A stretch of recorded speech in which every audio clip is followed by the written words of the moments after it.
Minutos, faltando para as 9, temperatura em 18 graus 8 décimos, na manhã desta quarta-feira. Seguimos com a programação aqui do Giro.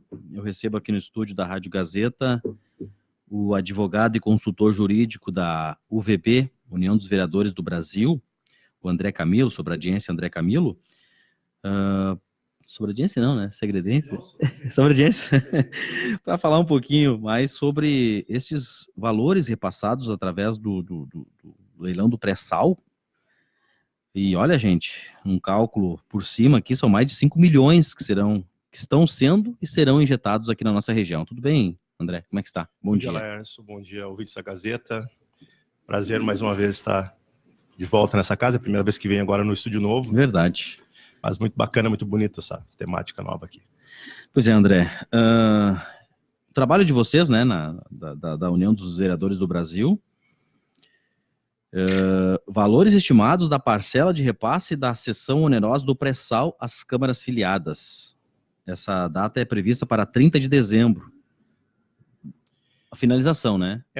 Tem até dia 30, é isso? Não, provavelmente na parcela do FPM do dia 30 deverá ingressar esses valores, né? Sim. Porque isso também estava previsto em lei, o pagamento, o repasse desses valores, porque ocorreu o leilão do pré-sal, o leilão ocorreu dia 6 de novembro, então tem toda a tramitação, os repasses dos valores também deve seguir cronograma para que a União receba e depois encaminhe para os municípios através do FPM, né?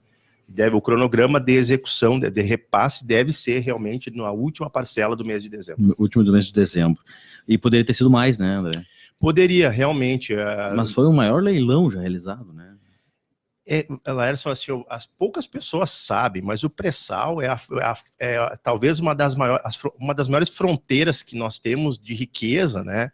São basicamente 200 quilômetros entre a costa de Santa Catarina até o norte do Espírito Santo, uma faixa de basicamente 200 quilômetros, onde tu tem petróleo numa profundidade, né, de 2 mil metros de água, né, de mar, e mais 5 mil de sedimentos. Então é um local onde se tem riqueza nesse país e que as pessoas não fazem ideia, né? Então o leilão ocorreu em 4 das várias bacias, né, que se tem no pré-sal, mas apenas 2 foram arrematadas, e dos mais de 100 bilhões que eram previstos inicialmente para que houvesse a obtenção com essa cessão, apenas pouco mais de 40 bilhões foram arrecadados. Então ainda não foram só 2 das quatro bacias que foram concedidas, né?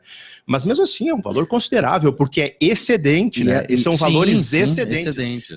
Já havia sido vendido cedido uma quantidade volumosa para a Petrobras, e a partir do momento em que os poços começaram a dar produção e vazão maior do que foram feitas as sessões iniciais, se faz uma nova sessão de excedentes, e acredita-se que ainda hajam mais excedentes. Então é um recurso, claro que ele é findo, porque uma hora vai terminar o petróleo, mas talvez isso nós não veremos. Eu acho que não. As novas gerações é que vão ter esse problema. Nós talvez não tenhamos. Nessa exploração, o Brasil acho que pode ganhar mais ainda, né?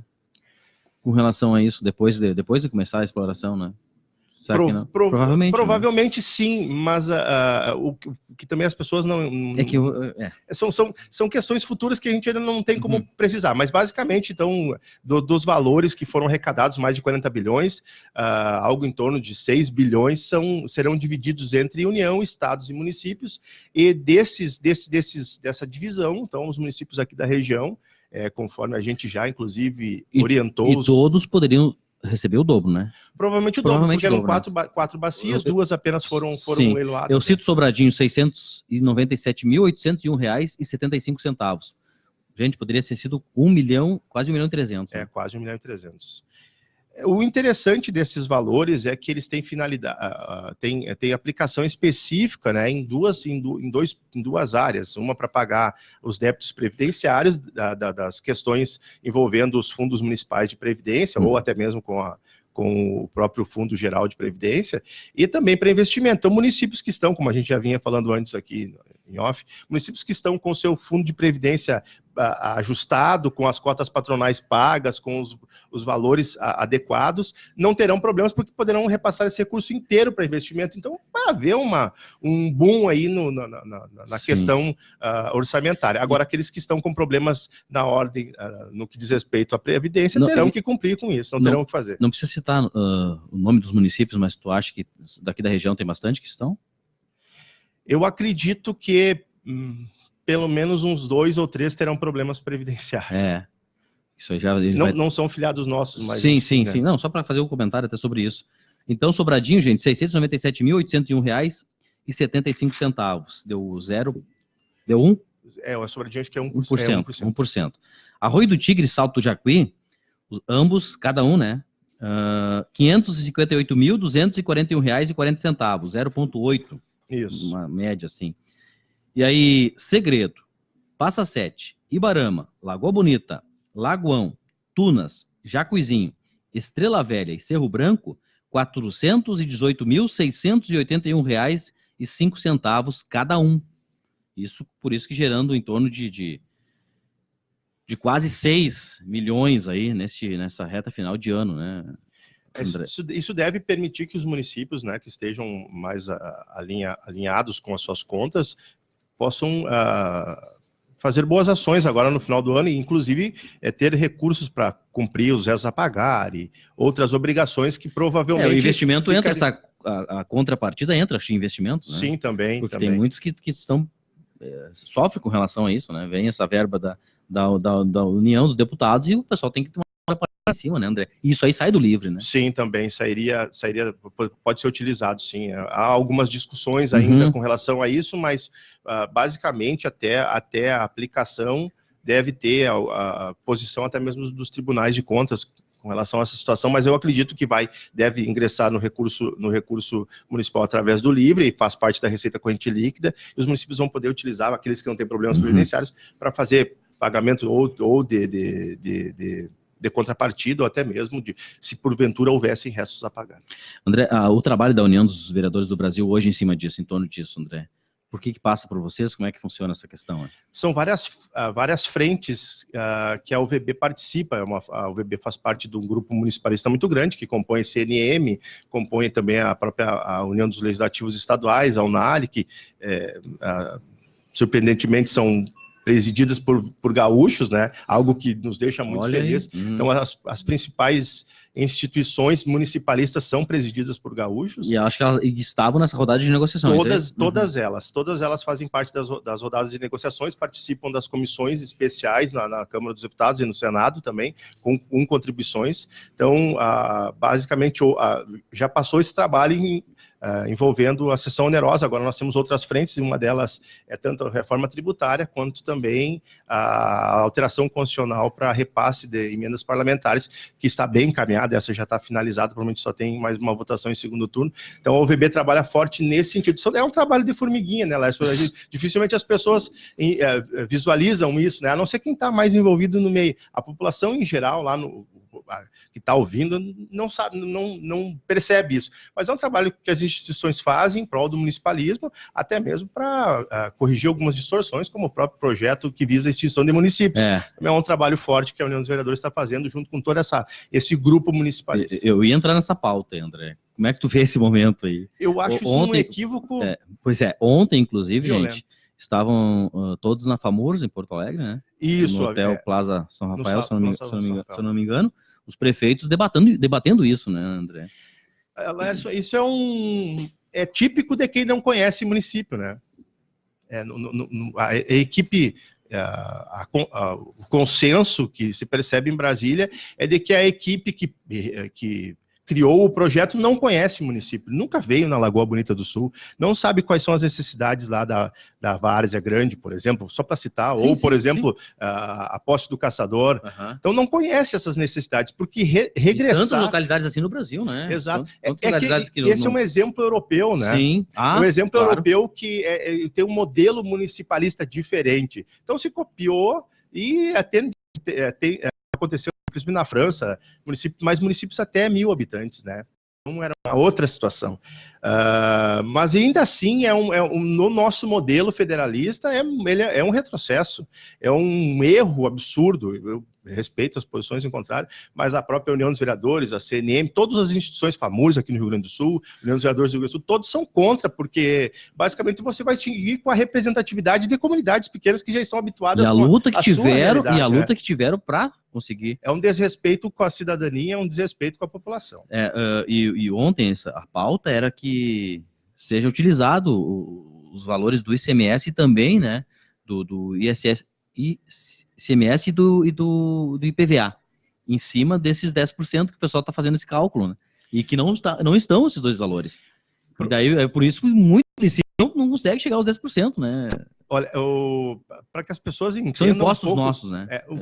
Para que as pessoas entendam o tamanho da atrocidade que é extinguir um município, isso é uma atrocidade, uma aberração. Os municípios recebem, são informações da Secretaria do Tesouro Nacional, que estão amplamente divulgadas. Se você fizer uma pesquisa rápida no Google, vai perceber isso. Apenas 7,2% do total arrecadado pela União é repassado dos municípios. Então, quer dizer que 7,2% é a solução, extinguir alguns municípios para reduzir um pouco, é a solução para o grande problema da nação. É um absurdo. Se considerarmos, além disso, imaginando que extinguir ou reduzir o número de vereadores ou extinguir parlamentos também seria algo justificável, desses 7,2%, o Legislativo recebe apenas 7%. Que é da receita corrente líquida e que não é do total dos 7%. Então, num cálculo bem simples, 7% é 7%. Corrente de cada município, né? Exato, de cada município. Tá. Então, é um valor ainda é menor que 7,2% do total. Basicamente, hoje, no cálculo que nós trabalhamos na OVB, é de que os legislativos municipais custam para o país 0,49%. Mas, para algumas pessoas, isso resolverá o problema da nação. E esses números não são números jogados ao léu, porque eles estão, tanto no artigo 29 da Constituição, no 29A, eles estão previstos, não é algo que se trabalha assim no Ministério da Ideologia. Não, isso está previsto. É dessa forma. Então, mas quem trabalha contra as cidades menores, quem trabalha contra a representatividade, quem quer encontrar uma solução imediata sem trabalhar a questão tributária nacional, que ela é mais relevante, né? Se tem alguma coisa relevante nesse país hoje, é a questão tributária que deve ser discutida, aí passa a trabalhar com essas situações, né? E eu acho que isso piora ainda com relação ao Rio Grande do Sul, né, André? Em virtude da dívida com a União, em virtude olha isso aí. O Rio Grande do Sul é o terceiro maior estado em número de municípios, né? 497. Mas estados como São Paulo e Minas Gerais, que são os maiores, ainda terão problemas, né? Ainda terão vários problemas, mesmo sendo estados produtores.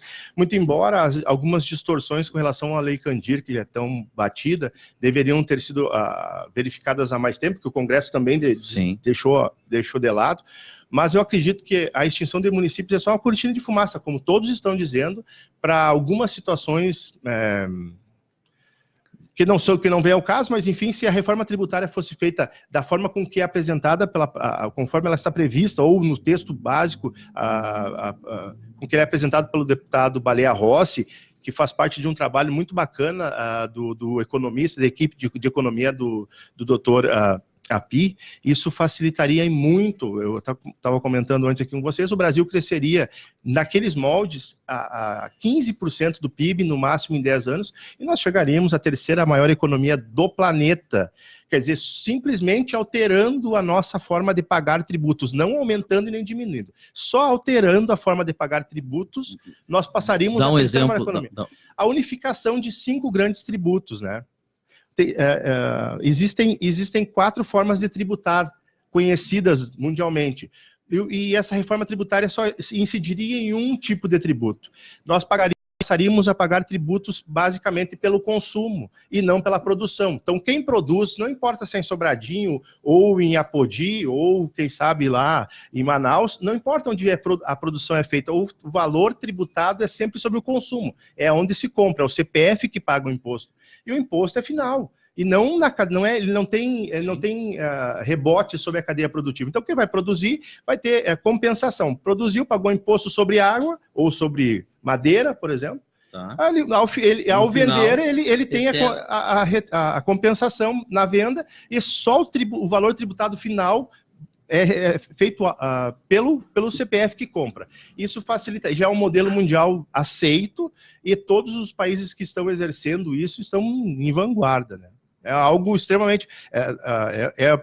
o meu trabalho... Agora o meu trabalho na UVB está basicamente em cima da reforma tributária. Passamos as outras frentes, né? Basicamente isso. E extremamente produtor, extremamente... O nosso país hoje é riquíssimo, né, gente? A gente não entende como é que não transformam isso em uma riqueza realmente que envolva a população, né? Laércio, o que acontece... O que é detectado no Brasil e que é lamentável é, por exemplo, o estado como São Paulo, que tem as suas peculiaridades regionais, concede isenção para frigorífico, isenção de ICMS para frigorífico, mas o boi não está em São Paulo, o boi está no Centro-Oeste. E o Centro-Oeste, só para usar um exemplo claro, eles concedem isenção para a produção de veículos, mas os veículos não estão lá. E aí o que nós temos? Nós temos uma frota imensa de caminhões cruzando o Brasil, destruindo a nossa infraestrutura, porque é carga, nós estamos falando de carga. Toda a infraestrutura viária, ela tem um tempo de vida, independente se é carro, se é caminhão, quanto mais transitar, ela vai quebrar, vai se destruir. Tem uma durabilidade pronta. Uma questão natural, né? Então você tem que reconhecer essas peculiaridades regionais, e aí como o ICMS passa a ser um dos impostos unificados, ele não importa mais qual a faixa de imposto cobrado pelo Estado. Então, hoje em dia, se investe pela redução. Hoje o Rio Grande do Sul é 17%, Santa Catarina 18%, Santa Catarina é 12%. Exato. O que o investidor hoje faz, se ele tem recurso? Ele quer produzir, ele vai pegar o dinheiro dele e vai aplicar num Estado onde o imposto é mais baixo. A partir dessa reforma tributária ser passar nos moldes previstos, isso termina. Porque você vai fazer um investimento aqui em Sobradinho, porque não se trata mais uma questão de guerra fiscal entre os estados, ela não vai mais existir. O tributo, independente de quando você pagar, você vai receber, ele vai estar sempre retornando. André, só para fechar também, 2020, um ano eleitoral, a União dos Vereadores do Brasil hoje, orientação, o que vocês projetam com relação a isso também, André? Bom, primeiro que nós temos trabalhado muito a questão das prerrogativas dos vereadores, né?